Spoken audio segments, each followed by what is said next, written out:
You're watching Newsday TV. Thanks for joining us. I'm Ken Bufa. The state has pumped the brakes on a program that lets non-citizens get commercial driver's licenses.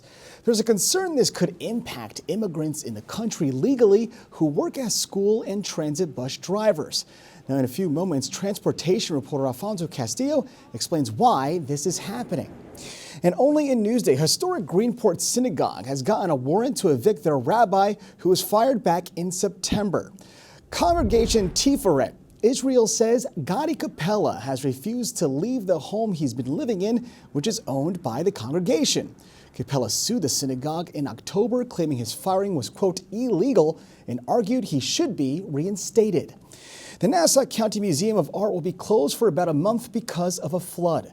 Museum officials say a water pipe burst and filled the mansion's sub-basement with 6 feet of water. Luckily, no artwork was damaged. The museum in Roslyn Harbor had been featuring an exhibit that included work by artist Salvador Dali. The museum is expected to reopen March 21st. And the U.S. won its third Olympic gold in women's hockey in an overtime thriller, and Long Islanders were there to celebrate.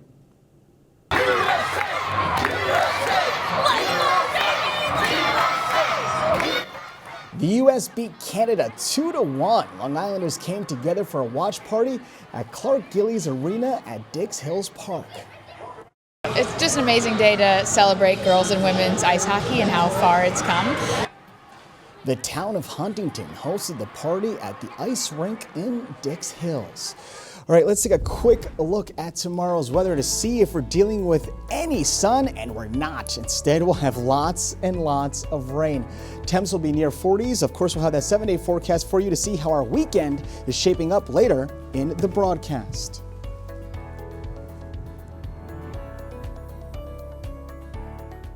New York State is pausing its CDL program for non-citizens. Transportation reporter Alfonso Castillo looks at the problems this may cause for some immigrants and people who depend on buses.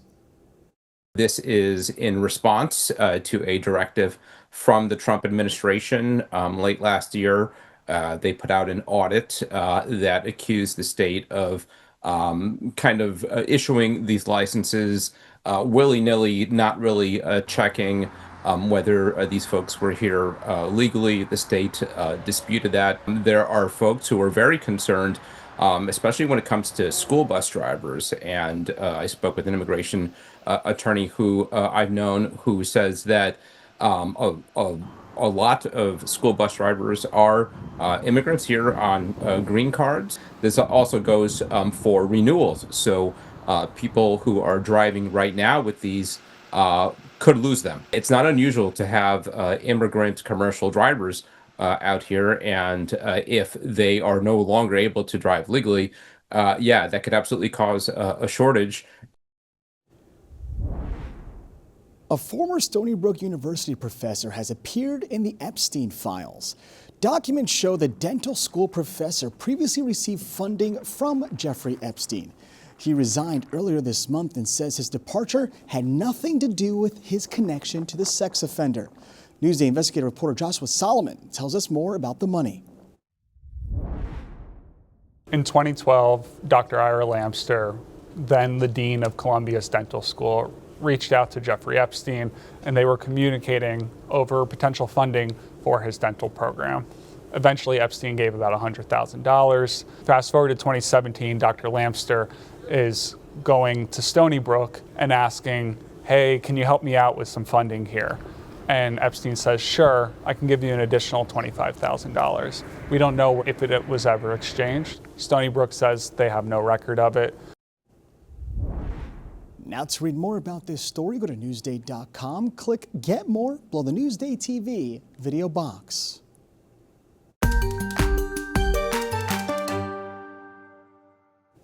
It's been a year since Nassau County Executive Bruce Blakeman agreed to work with ICE. At the time, he said the program was, quote, exclusively designed to remove criminals from our communities. Newsday political reporter Bahar Astadon did some digging to find out if that's really happening. When Nassau County partnered with ICE last year, County Executive Bruce Blakeman promised to target immigrant criminals. Now, what we've found is that over the last 12 months, the county has jailed more immigrants with no criminal record. Nassau County is also working with ICE in informal ways. For example, we've reported that the probation department is tipping off ICE agents about people who've been convicted of crimes locally, such as homicide, raping a teenager, and ICE is then deporting those people before they've served any jail time for those crimes. Now, to read more about this story, go to Newsday.com, click Get More below the Newsday TV video box. We continue to highlight the jobs you do. In today's LI Works, let's learn how to make soap.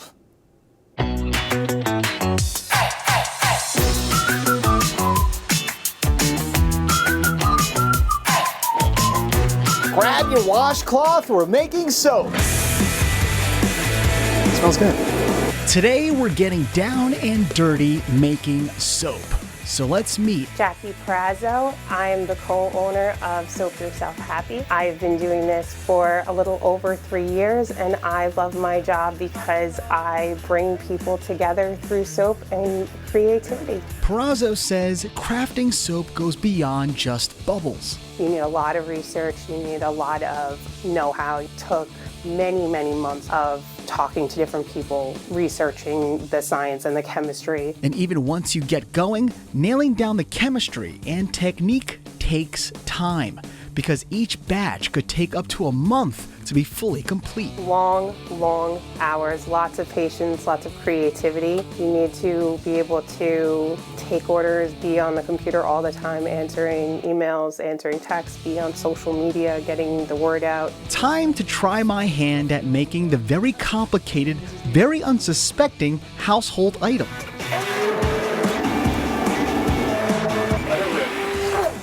It's easy for you to say you're over there. And if making soap was not hard enough, Perazzo takes it a step further by decorating the sink sidekick with unique designs. You want the pretty stuff that you can put on the counter but still feel good about using. So let's begin with what Perazzo calls the easy part. This takes years of practice.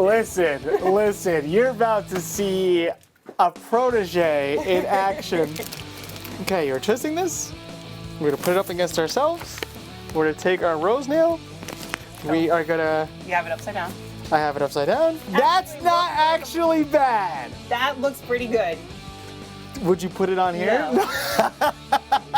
All right, I may not be a stud, and that's okay, because she says the bar is not the only thing that matters. It's the process and the determination that makes it all worth it. I truly, truly enjoy going to these markets and meeting people and having people come back and tell me how much they loved it. It's incredible. It smelled really good in there. Now for more LI Works, go to Newsday.com, click Get More below the Newsday TV video box.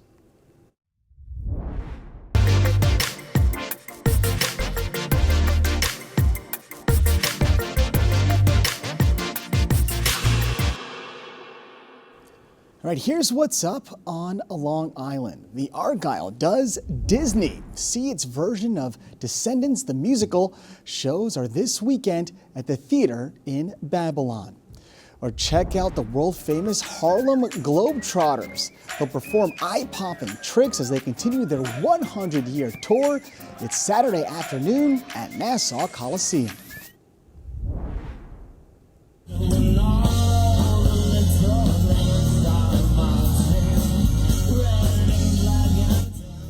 Hear tributes to some of your favorite hits. The ultimate Zac Brown tribute band heads to Mulcahy's Friday night at 7:30. For admission info and more events, click Get More below the Newsday TV video box. Time for the best in high school sports. Here's Jared Veluzzi. What an amazing week it was in winter sports all across Long Island, especially in cheerleading, gymnastics, and wrestling. There were some incredible moves, and we'll start off with cheerleading. As Division I, a county championship, and look at this, they're going to pull off a two-man double dragon as main bases Heather Wallenetz and Mia Stymack were excellent, and flyers Riley Duggan and Gianna Ferrante were great in executing this routine. And in Suffolk County, Ward Melville's co-ed group stole the show as Ian Licavoli and his flyer, Olivia Ligum, were excellent, and the 4 all-girl groups surrounding them, filled with senior talent, helps this co-ed group go to states. And now we'll head over to the wrestling mat, where Joe Brooks, it looks like he's in trouble, but he's going to get the takedown, as Brooks would go on to win the 157-pound title for Massapequa. And staying in the Nassau Wrestling Championships, Jovens Theodate, this is the 175-pound title. He's going to get the escape, as this will be the winning point as he brings home a championship for the Dailers.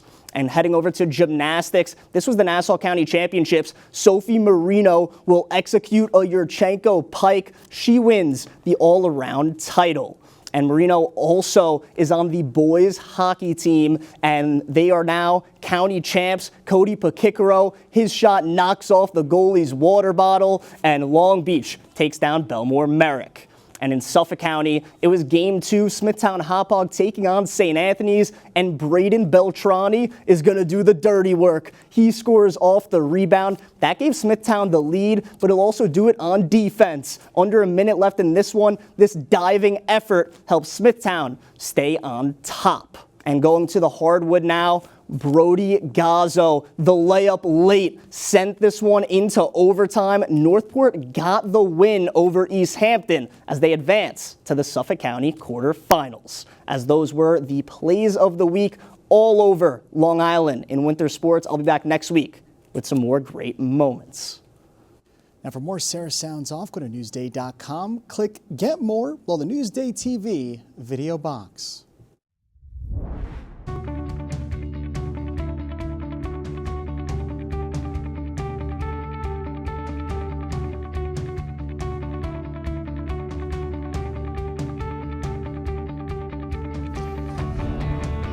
All right, let's take a look at your 7-day forecast. And tomorrow looks like a wash, but how is Saturday and Sunday? Well, Saturday looks dry where temps are in the mid-40s. Sunday looks like we may have some flurries into Monday. Of course, we'll be tracking that for you to see if that is as serious as it could be. And then Monday, Tuesday, Wednesday, Thursday, it's a mixed bag, but temps will be near 40s. Long Island weather is brought to you by PTRC.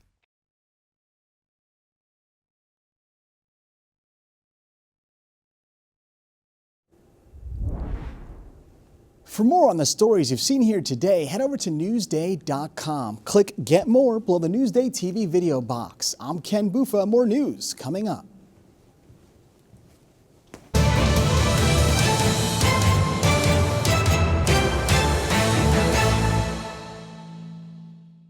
There's more to Long Island than you know when you picture this. Join Macy Eglin for a journey through some of the major moments in Long Island's past through the lens of the Newsday archives. Picture This, available now at Newsday.com/picture this.